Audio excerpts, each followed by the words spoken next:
So what is transaction? Transaction क्या है? So transaction is a group of one or more database operations that executed as a single logic unit of work. इसमें basically जो transaction है ना, वो जब एक या एक से ज़्यादा बेस डेटाबेस ऑपरेशंस होते हैं जो कि single logical unit of work की तरह होते हैं, बेसिकली ट्रांजैक्शन उसको बोलते हैं।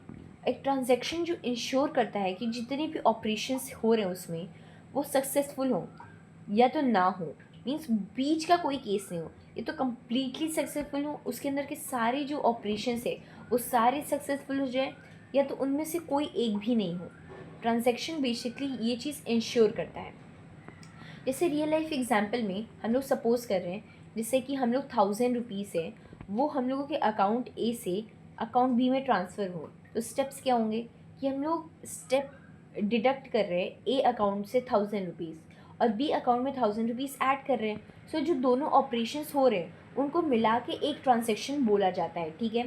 So if the first step succeeds but the second fails, कि मतलब यहाँ पे ये हो गया कि फर्स्ट सक्सीड हो गया, मतलब ए से पैसे कट गए और बी में आए ही नहीं, ऐसा तो होता ही नहीं है, या होता भी है तो ए में रोल बैक हो जाता है।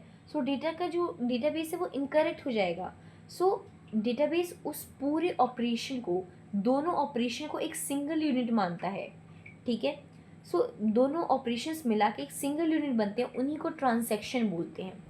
अब एसक्यूएल एग्जांपल लेते हैं, जैसे हम लोग ट्रांजैक्शन को बिगिन किए, फिर अकाउंट को अपडेट किए। अब हम लोग बैलेंस में क्या किए, बैलेंस को 1000 से माइनस किए जहाँ पे अकाउंट आईडी 1 थी।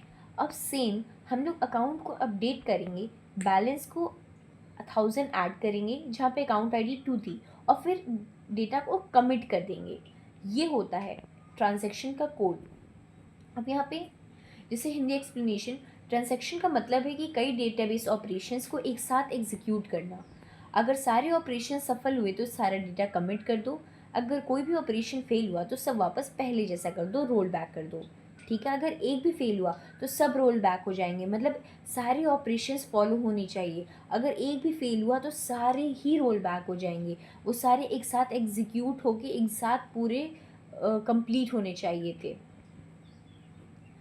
अब ट्रांजैक्शन स्टेट्स पे देखेंगे। एक ट्रांजैक्शन है पासेस थ्रू डिफरेंट स्टेट्स। एक जो ट्रांजैक्शन होता है वो बहुत सारे स्टेट्स से पास हो रहा होता है, जैसे एक्टिव, पार्शली कमिटेड, कमिटेड। अब सबसे पहले यहाँ इफ़ एरर अकर्स, अगर कोई भी एरर आ रहा होता है सो एक्टिव के बाद फेल हो जाता है, फिर अबॉर्ट हो जाता है, ठीक है। तो ये ध्यान रखना बहुत ज़रूरी है कि अगर कोई ट्रांजैक्शन है वो सबसे पहले स्टेट्स में जा रहा है, जैसे एक्टिव हो गया, फिर पार्शली कमिट हो रहा है, फिर कमिट हो रहा है। बट अगर कोई बीच में फेल हो गया तो पहले तो एक्टिव था, फिर फेल हुआ, फिर वो जो ट्रांजैक्शन है वो अबॉर्ट हो जाएगा। अब एक्टिव स्टेट में क्या है, जैसे ट्रांजैक्शन है वो एग्जीक्यूट हो रहा है एक्टिव स्टेट में, जैसे money transfer is currently running. अब ट्रांजैक्शन इज़ एग्जीक्यूटिंग, मतलब एक्टिव स्टेट में ट्रांजैक्शन हो रहा है, एग्जाम्पल में जो मनी का ट्रांसफ़र हो रहा है वो करेंटली हो रहा है, वो एक्टिव स्टेट है, मतलब ट्रांसफ़र एग्जीक्यूट हो रहा है उसमें, मनी का ट्रांसफ़र हो रहा है उसमें, मतलब वो प्रोसेस करेंटली रनिंग में है। अब पार्शली कमिटेड में all statements are executed, changes not permanently save, मतलब सारे स्टेटमेंट्स एग्जीक्यूट तो हो गए बट कमिट नहीं हुए हैं वो अभी तक, चेंजेस सेव नहीं हुए, वो पार्शली कमिटेड हैं। अब कमिटेड का क्या मतलब है, चेंजेस जो है परमानेंटली स्टोर्ड हो चुके हैं और उनको अनडन नहीं किया जा सकता, समझ रहे हो। जो कमिट हो जाते हैं वो चेंजेस को अनडन नहीं किया जा सकता, लेकिन जो कमिट नहीं होते हैं सो वो एक बार अनडन कर सकते हैं। सो फील्ड क्या होते हैं, एरर जब अकर हो जाता है, जैसे कौन कौन से एरर हो सकते हैं, जैसे server crash, power failure, network failure, जब जब भी ये एरर आते हैं तो फेल्ड हो जाता है।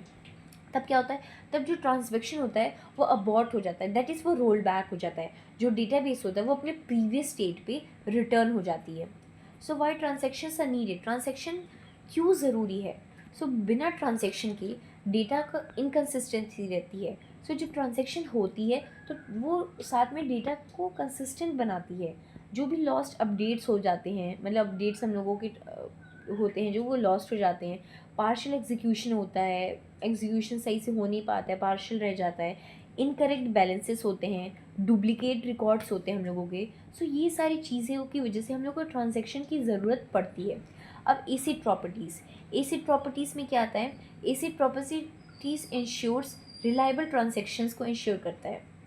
जैसे प्रॉपर्टी हो गई ACID, ए से एटमिसिटी, C से कंसिस्टेंसी, I से आइसोलेशन, D से ड्यूरेबिलिटी। अब क्या होता है, जैसे 2 से एटमिसिटी है। अब एटमिसिटी का मतलब ये होता है कि या तो सारे ऑपरेशंस एग्जीक्यूट हो जाएं या उनमें से एक भी नहीं हो। ये जो बीच का पार्शल वाला एग्जीक्यूशन होता है, बीच बीच का जो गेम है, वो इसमें नहीं होता है। जो ट्रांजैक्शन है उसमें मल्टीपल ऑपरेशंस होंगे। अब उन मल्टीपल ऑपरेशंस को सबको एग्जीक्यूट होना बहुत ज़रूरी है। अगर कोई एक भी रोल बैक होगा तो सारे रोल बैक हो जाते हैं। मतलब या तो वो जो ट्रांजैक्शन है वो इंश्योर करता है कि सारे ऑपरेशंस एग्जीक्यूट हो, या तो कोई एक भी नहीं हो, ये बीच का कोई भी नहीं चलता।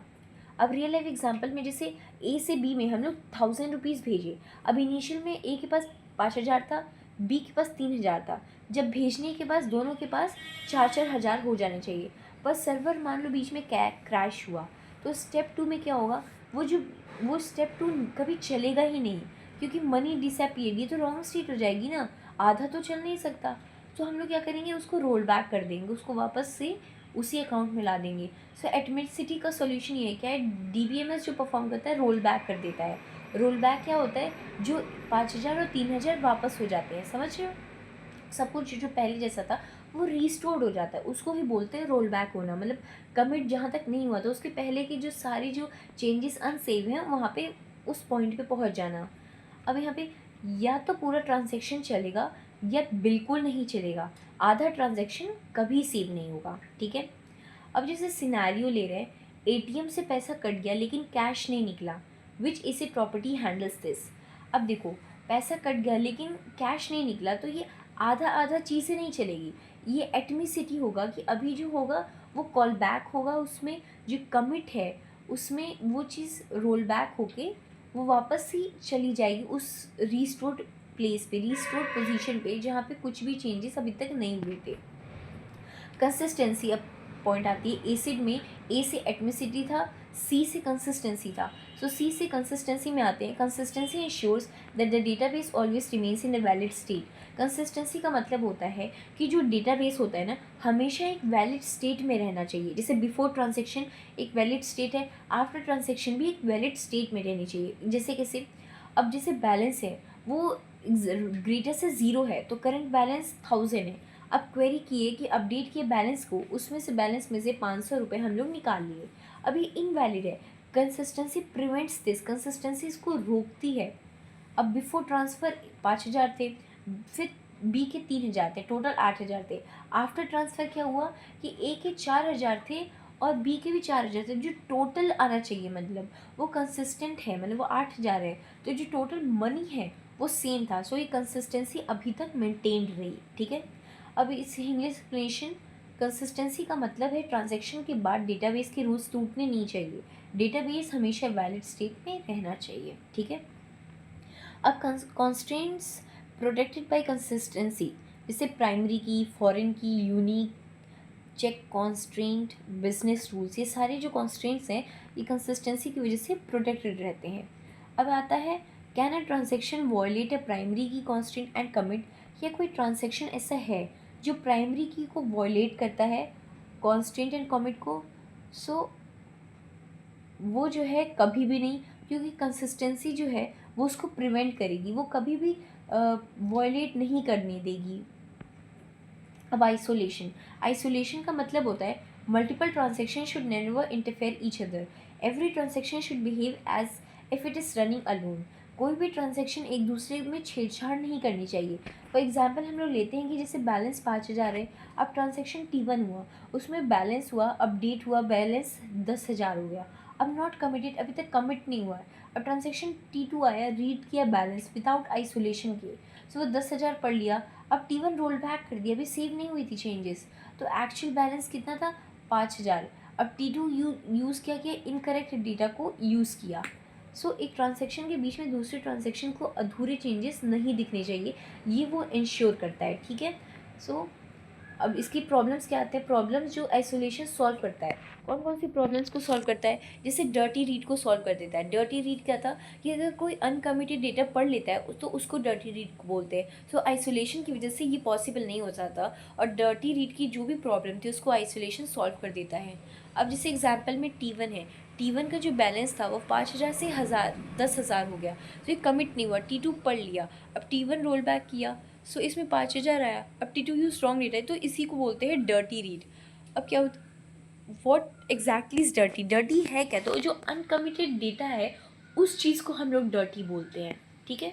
नॉन रिपीटेबल रीड क्या होता है, same row gives different values during same transaction, जो सेम रो है वो डिफरेंट वैल्यूज देती हैं अगर सेम ट्रांजेक्शन हो रहा हो, तब हम लोग को नॉन रिपीटेबल रीड मिलता है। सो जैसे T1 है सेलेक्ट सैलरी, तो उसका 50,000 आया, अब अपडेट सैलरी 70,000 और कमिट हो गया। सो T1 क्या किया, सेलेक्ट किया सैलरी को, अब 70,000 आया, तो नॉन रिपीटेबल रीड, एक बार T1 अगर पढ़ा तो 50,000 था, फिर T2 उसको अपडेट किया और कमिट कर दिया, तो उसके बाद वो 70,000 हो गया, इसी को बोलते हैं नॉन रिपीटेबल रीड को। अब फैंटम रीड क्या होता है, definition, same query returns extra rows, अगर सेम क्वेरी है वो एक्स्ट्रा रोज रिटर्न करती है, जैसे T1 है वो सेलेक्ट किया, select star from employ way salary 50,000 से ज़्यादा हो, तो क्या रिटर्न करेगा, 5 रोज को रिटर्न करेगा। अब T2 को न्यू रो को इंसर्ट कर दिया, अब T1 अगेन एक्सिक्यूट किया तो 6 रो आई, अब एक एक्स्ट्रा रो आ गई, तो उसी को बोलते हैं फैंटम रीड बोलते हैं, ठीक है। अब आइसोलेशन लेवल्स, आइसोलेशन लेवल्स में रीड अनकमिटेड है, जो अलाउ करता है डर्टी रीड, फास्टेस्ट है, लीस्ट सेफ है। फिर क्या है, रीड कमिटेड है, ये प्रिवेंट करता है डर्टी रीड को, अलाउ करता है non repeatable read Phantom read को। रिपीटेबल रीड क्या करता है, प्रिवेंट करता है डर्टी रीड को, नॉन रिपीटेबल रीड को, लेकिन फैंटम रीड को अलाउ कर देता है। लास्ट है सीरियलाइजेबल, ये प्रिवेंट करता है dirty read, non repeatable read, Phantom read को, पर ये सेफेस्ट है, स्लोएस्ट है।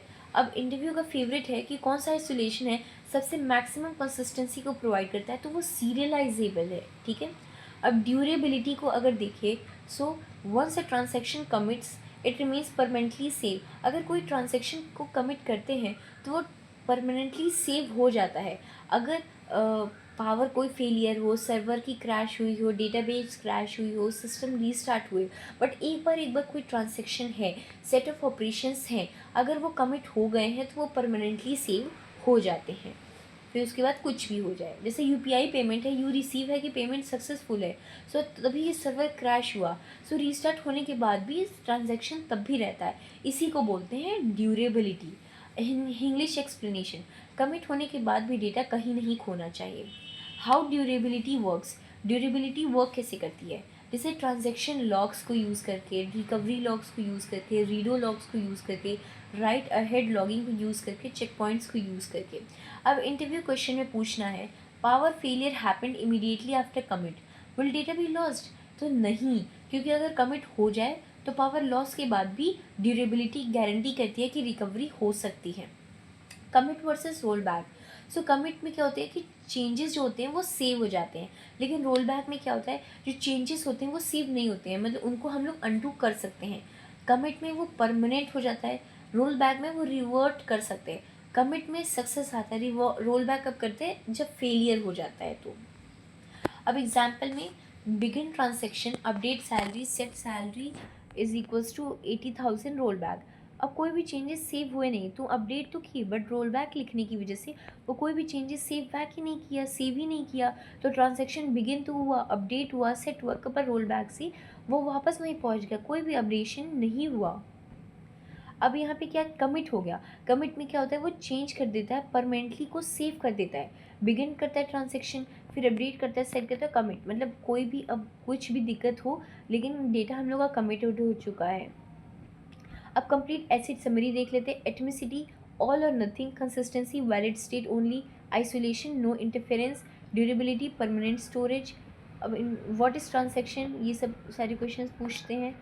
इसमें एटमिसिटी क्या होती है, complete transaction, roll back, consistency, data rows must remain valid, फिर money deducted from sender but not credited to receiver, so कौन सी प्रॉपर्टी है, एटमिसिटी, ठीक है। अब transaction committed successfully, server crash immediately, so कौन सी प्रॉपर्टी हेल्प करेगी, ड्यूरेबिलिटी। अब टू यूजर्स रीड जो users read and update record simultaneously causing inconsistent result, कौन सी प्रॉपर्टी होगी, आइसोलेशन वाली प्रॉपर्टी। अब देखो डिलीट हो गई डुप्लीकेट प्राइमरी कीज़, कौन सी प्रॉपर्टी, कंसिस्टेंसी, कंसिस्टेंसी मेंटेन करती है कंसिस्टेंसी को, वो सारी टाइप की जो प्राइमरी कीज़, यूनिक की, हर टाइप की जो कीज़ होती है उनको बचाती है, उन कॉन्स्ट्रेंट्स को सेफ रखती है।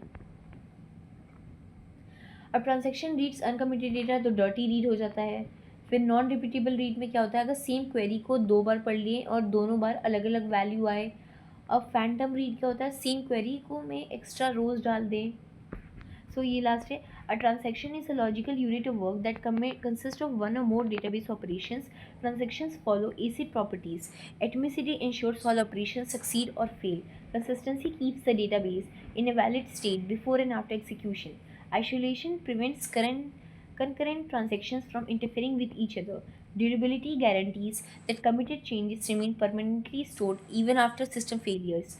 These properties ensures reliability, correctness, and data integrity in data system.